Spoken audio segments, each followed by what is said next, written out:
Earth is a heaven for birds. પ્રકૃતિ અને પર્યાવરણ માટે કચ્છ કચ્છનું રણ એક અદ્ભુત સ્થળ છે.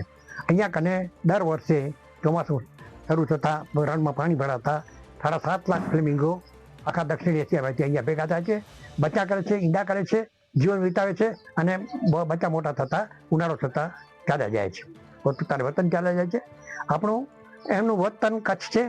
7.5 લાખ પક્ષીઓનું આ જન્મસ્થળ છે અને બચ્ચા ઈંડા ઉછેરવા માટે રણ એનું પરિપાલક છે. Earth is a heaven for birds.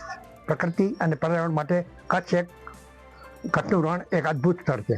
અહીંયા કને દર વર્ષે ચોમાસું શરૂ થતાં રણમાં પાણી ભરાતા 7.5 લાખ ફ્લેમિંગો આખા દક્ષિણ એશિયામાંથી અહીંયા ભેગા થાય છે, બચ્ચા કરે છે, ઈંડા કરે છે, જીવન વિતાવે છે અને બચ્ચા મોટા થતાં ઉનાળો થતાં ચાલ્યા જાય છે, પોતાના વતન ચાલ્યા જાય છે. આપણું એમનું વતન કચ્છ છે. 7.5 લાખ પક્ષીઓનું આ જન્મસ્થળ છે અને બચ્ચા ઈંડા ઉછેરવા માટે રણ એનું પરિપાલક છે.